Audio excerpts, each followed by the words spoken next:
Bienvenue sur le podcast de Joyce Meyer. Nous sommes heureux de vous retrouver. Chaque jour, des encouragements pour recharger vos batteries, vous inspirer et vivre une vie épanouie.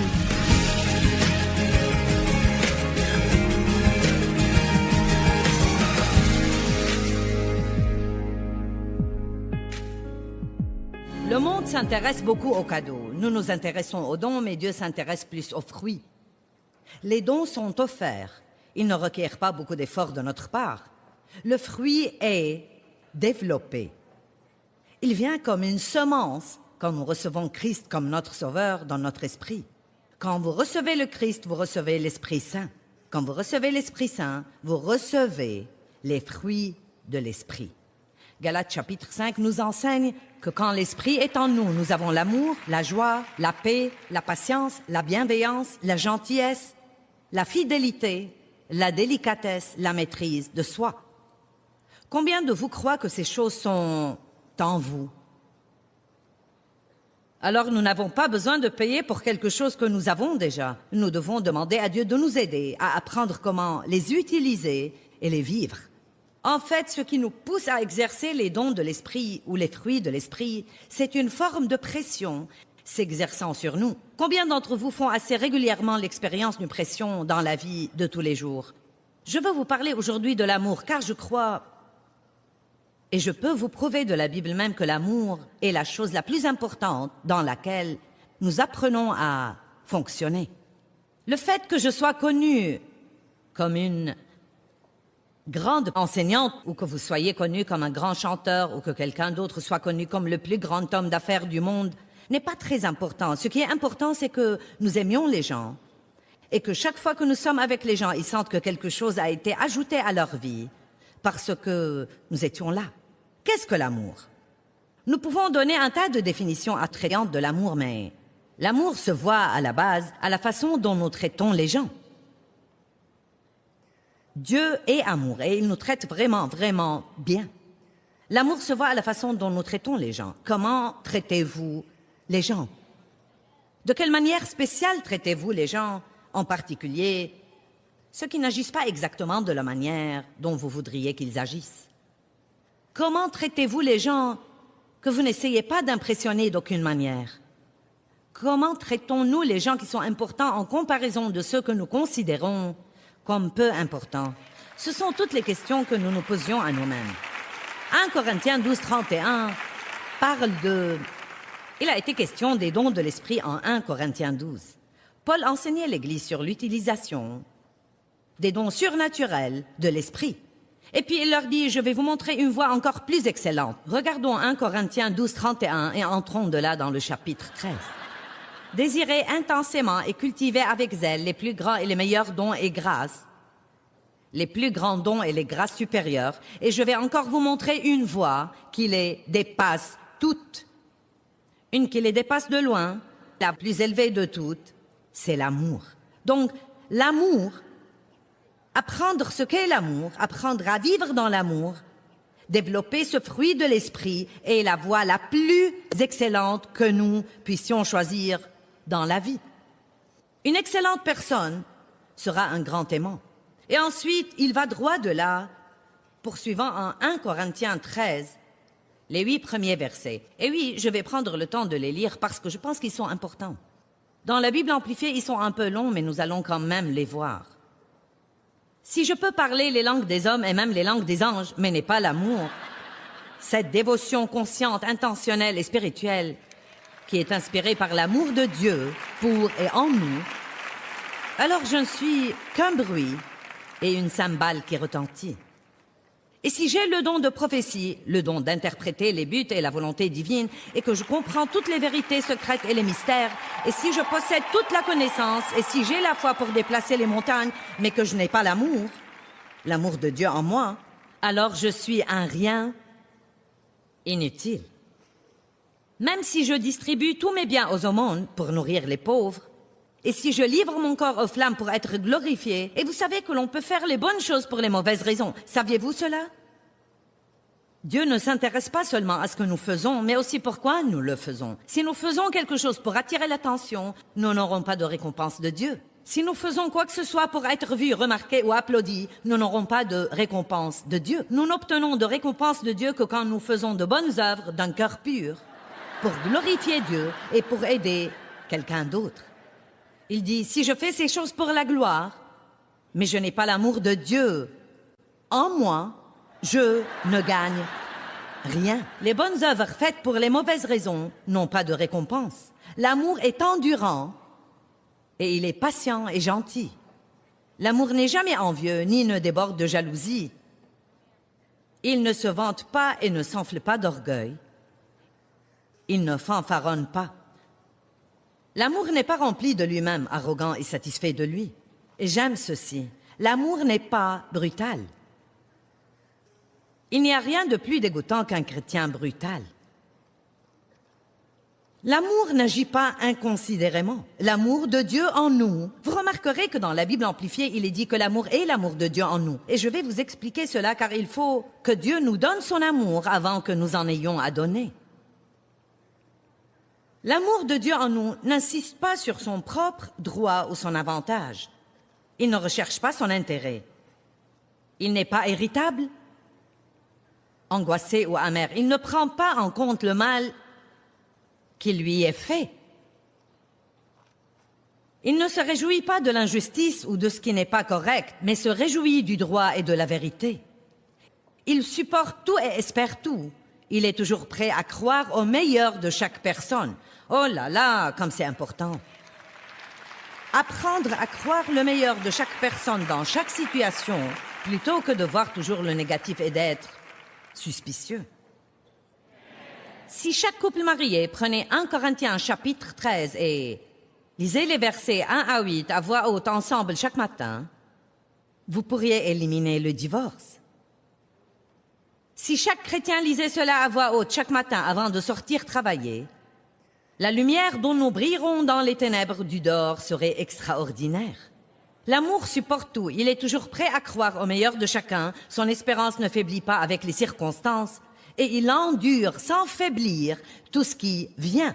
Et la première partie du verset 8, l'amour ne passe jamais.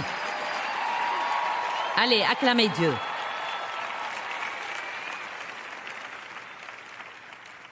Je ne sais pas ce que vous passez votre temps à étudier, mais je sais que j'étais une chrétienne depuis de nombreuses années avant de passer un moment à étudier l'amour.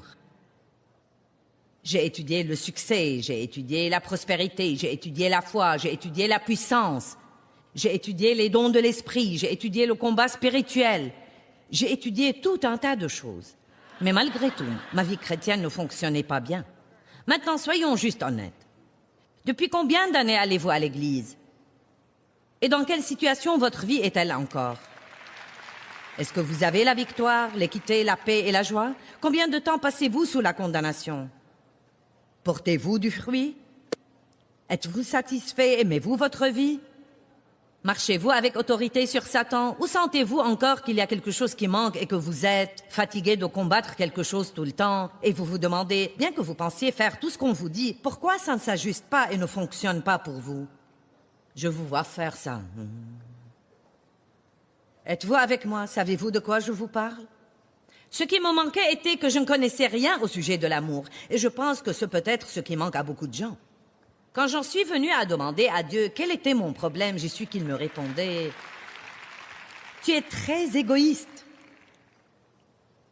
Tu penses à toi tout le temps. » Alors j'ai commencé une étude intense sur l'amour parce que j'ai trouvé que c'était plus qu'un mot qu'on lance dans l'église. Nous aimons tout, de la crème glacée aux chiens. Et nous ne savons pas ce que cela signifie. C'est pourquoi Jésus a demandé à Pierre 3 fois, « Pierre, est-ce que tu m'aimes? » « Oui, Seigneur, tu sais que je t'aime. »« Pierre, est-ce que tu m'aimes? »« Oui, Seigneur, tu sais que je t'aime. »« Pierre, est-ce que tu m'aimes? » Et en Jean 21, il est dit que Pierre était attristé que Jésus lui pose 3 fois la même question. « Est-ce que tu m'aimes? » Peut-être que je devrais m'arrêter juste 1 minute et dire « Aimez-vous Dieu? » Aimez-vous Dieu? Est-ce que vous aimez vraiment Dieu?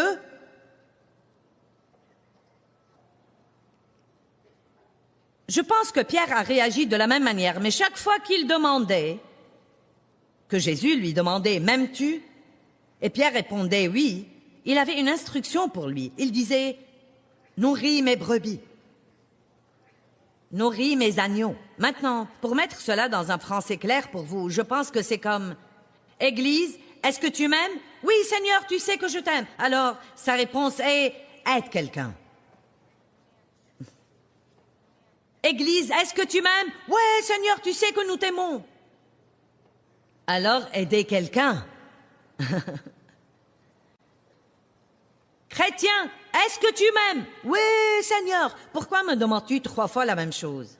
Eh bien, que fais-tu pour aider quelqu'un d'autre? Combien de temps passes-tu à essayer d'obtenir ce que tu veux en comparaison du temps où tu aides quelqu'un à obtenir ce qu'il veut? Oh, ça fait un petit peu mal, n'est-ce pas?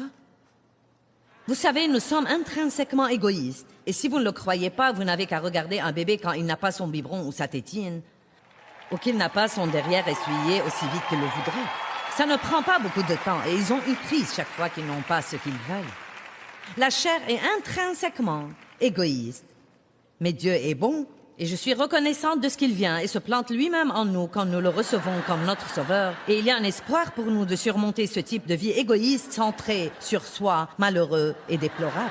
Jésus a dit, si tu veux me suivre, prends ta croix et suis-moi. Oublie-toi toi-même, perds de vue toi et tes propres intérêts. Eh bien, Joyce, si je ne prends pas soin de moi, qui va le faire? Oh, eh bien, voyons voir. Dieu. Oh, je n'avais jamais pensé à cela. Oh, Dieu! Vous savez quoi? J'imagine qu'il pourrait faire davantage dans vos vies en 1 minute que vous pourriez le faire dans votre vie entière. Qui peut être d'accord avec cela? Maintenant, d'un autre côté, j'enseigne aux gens à prendre soin d'eux-mêmes. Je ne dis pas d'ignorer vos besoins légitimes et ne pas prendre soin de vous-même et de passer une quantité de temps déséquilibré à aider les autres au point que vous ignoriez complètement vos besoins. Ce n'est pas ce dont je parle. Vous savez, si nous n'étions qu'à moitié honnêtes, nous pourrions répondre à la question assez vite. Suis-je égoïste et centré sur moi-même? Vous allez vous amuser aujourd'hui. Comment est-ce que j'agis quand je n'obtiens pas ce que je veux? Nous développons ce sur quoi nous nous concentrons. Si vous vous concentrez sur vous-même, alors vous allez vous développer vous-même. Mais si vous vous concentrez sur l'amour, alors vous allez développer l'amour. Vous n'allez pas devenir un grand aimant si vous n'étudiez pas l'amour. Je vous demande combien de temps vous avez passé dans votre vie chrétienne à étudier l'amour comme un sujet à part, ce que c'est, ce que la Bible a à dire à ce sujet. À vous concentrer sur l'amour, à aimer les gens exprès, découvrant des choses à ce sujet, étudiant chaque facette de l'amour, priant pour être une personne qui avance dans l'amour. Je n'ai pas du tout passé de temps dessus. Et quand Dieu m'a fait connaître quel était mon problème et que j'étais bonne pour en parler, mais pas pour le faire, alors je me suis mise à l'étudier intensément. Et pendant plusieurs années. Et probablement, si vous voulez savoir la vérité, j'étudie cela davantage que je n'étudie quoi que ce soit d'autre, parce que je trouve qu'il peut m'échapper très vite si ce n'est pas la priorité de ma vie. Je ne passerai pas ma vie en étant une chrétienne médiocre. Je ne passerai pas ma vie en étant égoïste et centrée sur moi. Et si Dieu m'aide, je vais continuer à apprendre à marcher dans l'amour 7 jours par semaine, 24 heures par jour, avançant dans l'amour. Et je vais faire tout ce que je peux faire pour l'enseigner à tous les gens. Même si ce n'est pas quelque chose qui les enthousiasme au début, je vais continuer de l'enseigner. Donc si vous ne voulez pas apprendre comment marcher dans l'amour, il vaut mieux que vous arrêtiez de m'écouter, car je vais continuer de l'enseigner.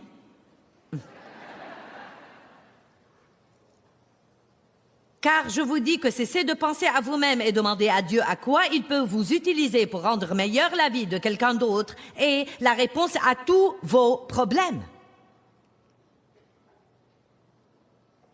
C'est la réponse à tous vos problèmes.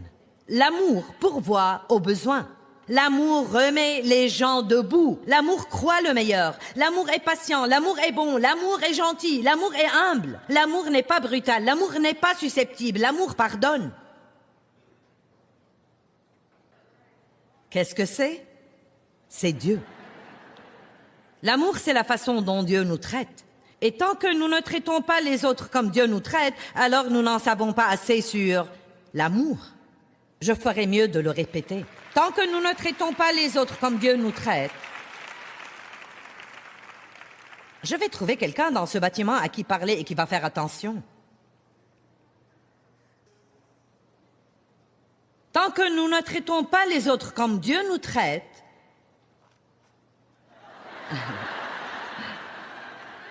nous devons grandir. Qui croit que c'est un domaine où vous pourriez grandir? Qui croit que Dieu vous a amené à la bonne réunion aujourd'hui? Vous allez développer ce sur quoi vous vous concentrez. Après 33 ans, pendant lesquels j'ai été une étudiante sérieuse de la parole, et enseignant toutes ces années, j'en suis arrivée à la conclusion, et je le dis honnêtement, s'il vous plaît, écoutez-moi. Si vous avez jamais cru quelque chose que j'ai dit, croyez ce que je vais vous dire maintenant. J'en suis arrivée à la conclusion que si je me concentre sur l'amour, alors tout le reste dans ma vie sera pris en charge.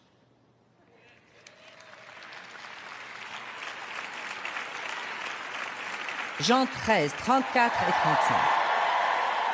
Je vous donne un commandement nouveau, a dit Jésus. Ils étaient habitués à 10, qui ont été développés en 2000 lois et règles qu'ils devaient suivre pour plaire à Dieu sous l'ancienne alliance. Maintenant, Jésus vient avec une nouvelle alliance, une nouvelle façon de vivre, une fraîche, nouvelle, vibrante façon de vivre. Et il a dit, maintenant je vais vous donner un nouveau commandement, et le voici, aimez-vous les uns les autres, juste comme je vous ai aimé. Vous voyez, tant que je ne sais pas aimer les autres comme Dieu m'aime, j'ai besoin de grandir. Ainsi, vous devriez vous aimer les uns les autres. C'est à ceci que tous sauront que vous êtes mes disciples, si vous vous aimez mutuellement, si vous continuez de manifester l'amour parmi vous. Maintenant, il faut qu'on ait une sérieuse discussion ici. Pourquoi l'Église n'a-t-elle pas un plus grand effet sur le monde?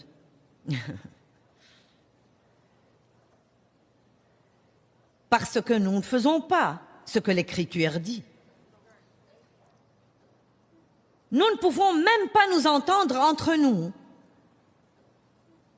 Comment pouvons-nous sortir dans le monde et aimer les gens perdus, difficiles à vivre, méchants et répugnants? Amen. Il a dit, voilà votre réponse pour le témoignage.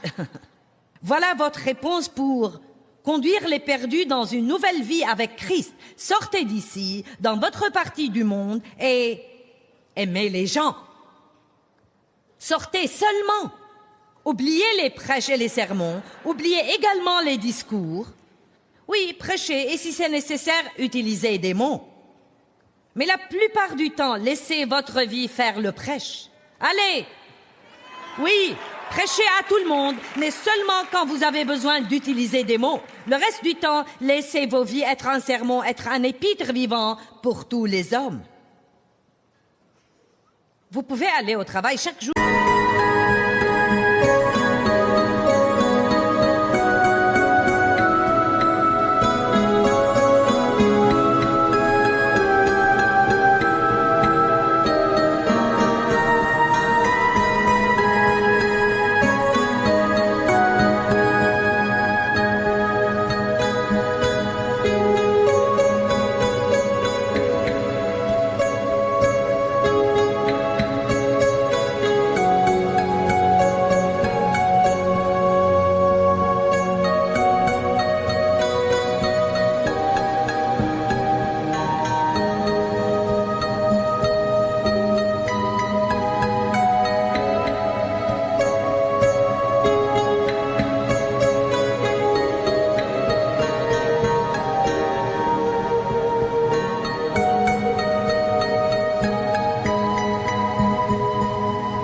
avec vos poissons autocollants de voiture et klaxonner si vous aimez Jésus et vous mettre à l'écart chaque jour en vous asseyant dans un coin pour écouter votre CD et agir comme si vous étiez meilleur que tout le monde.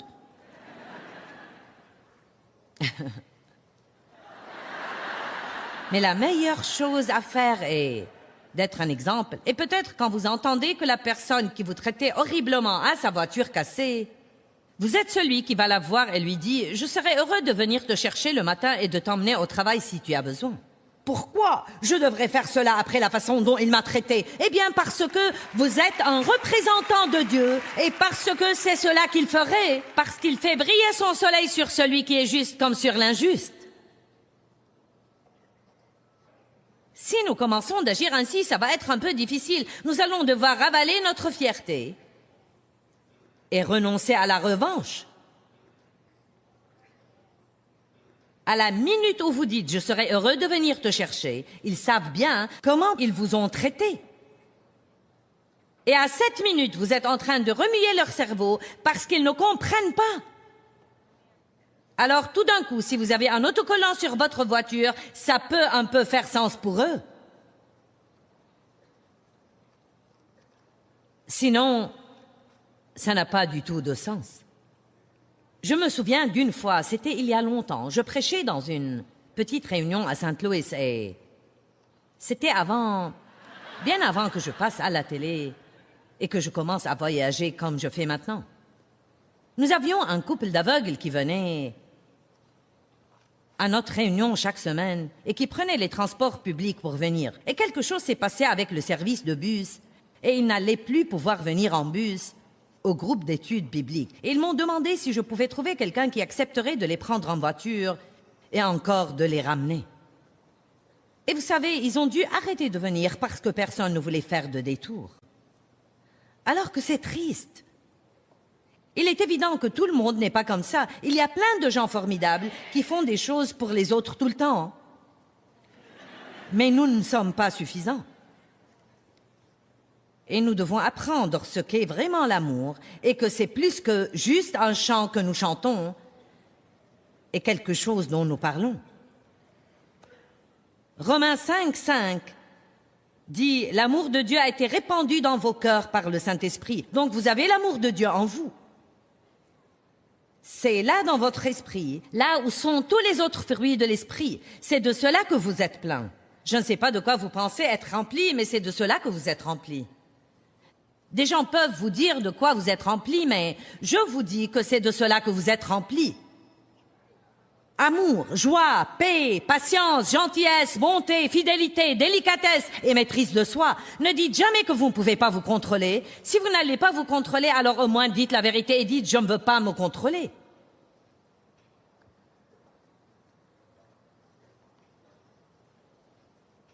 Nous préférons penser « je ne peux pas m'en empêcher ». Non, Dieu nous a équipés pour la victoire. Il nous a équipés pour sortir dans le monde. Maintenant, il se peut que vous ayez une maîtrise de soi faible car vous ne l'avez pas utilisée. Mais plus vous l'utilisez, plus elle devient forte. Il se peut que vous soyez plus faible dans le fait de montrer son amour car vous ne l'avez pas exercé. Mais vous avez la graine de grandeur à l'intérieur de vous. Et je dis grandeur parce que c'est ce que fait une personne vraiment grande. Pas ce que nous faisons dans le monde, mais comment nous traitons les gens. Qui est d'accord sur le fait que comment traiter les gens est la chose la plus importante? Vous avez ce fruit en vous, mais il est profondément enfoui dans votre esprit et nous avons des trucs dans nos âmes. Et parfois, l'amour de Dieu peut être coincé en nous. C'est pourquoi, avant de vraiment pouvoir commencer à marcher dans l'amour, nous devons recevoir l'amour de Dieu et laisser cet amour guérir nos âmes. J'étais une jeune fille maltraitée. J'avais été maltraitée par mes parents, abusée sexuellement par mon père. Ma mère ne savait pas quoi faire, alors elle n'a en fait rien fait. Je me suis mariée avec le premier gars qui passait. Il courait partout avec d'autres femmes. C'est à cette époque que j'ai rencontré Dave. J'avais 23 ans. Je ne me souvenais pas avoir jamais été heureuse dans toute ma vie. Tout ce que j'avais connu était la peur et des techniques de survie. Bien, je me suis mariée et Dave était un adorable homme plein d'amour, mais je ne savais pas comment aimer. Ce n'était pas que je ne voulais pas. J'allais à l'église chaque dimanche, j'écoutais les messages, mais je ne savais pas comment, parce que tout passait à travers mon âme qui était malade. J'avais une dureté dans mon âme, j'avais une violence, j'avais une bouche qui ne renonçait pas. Je devenais folle chaque fois que je n'avais pas ce que je voulais, et je contrôlais les gens en me mettant en colère parce que c'était ce que j'avais vu mon père faire. Et je pouvais aller pour apprendre toutes sortes de principes. Je pouvais apprendre 20 manières de combattre spirituellement, et 12 manières d'être prospère, et 16 manières de guérir, et 18 étapes vers la victoire. Mais rien de cela n'allait me faire aucun bien jusqu'à ce que j'apprenne à recevoir l'amour de Dieu. L'amour de Dieu peut guérir votre âme malade. Et maintenant écoutez-moi, avant que vous puissiez vraiment aimer les gens, vous devez laisser l'amour de Dieu vous guérir. Maintenant écoutez-moi, et vous avez à apprendre comment vous aimez vous-même.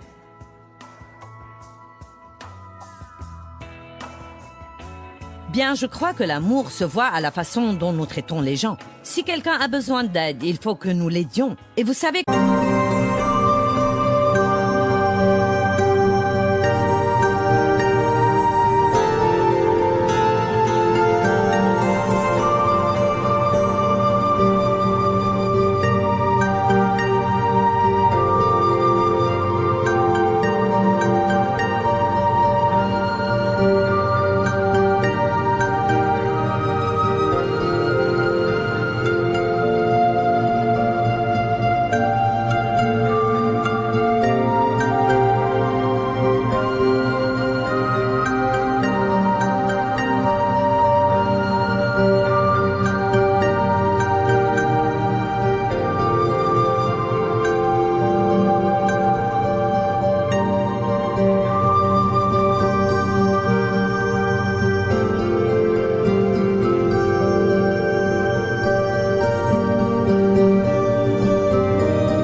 Quand nous aidons les autres, cela libère la joie dans nos propres vies.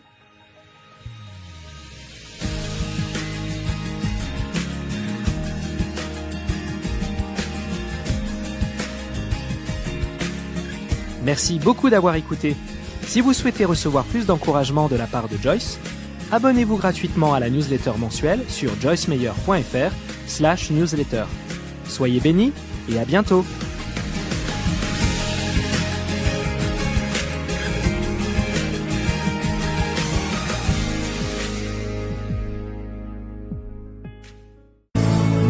Đắm say ta có bên người còn đâu, làn tuyết trắng mùa đông khóc nhau,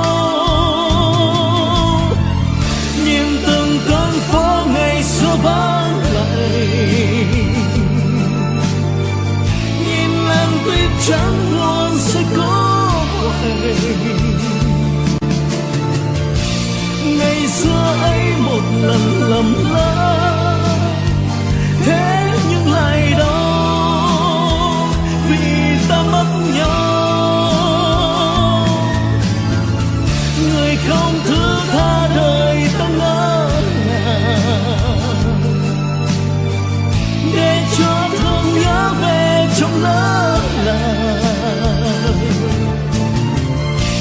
Ngày ta xa một ngày mùa đông, tuyết rơi lạnh cóng, xót xa hồi mong. Bóng tuyết rơi một đời tạ tới, đóng băng tim mình.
Hà diều đã bóng đắm cháy giữa đồng, kỷ niệm yêu thương trong mỗi ngày, tiếng cu gọi hãy nhớ biết bao.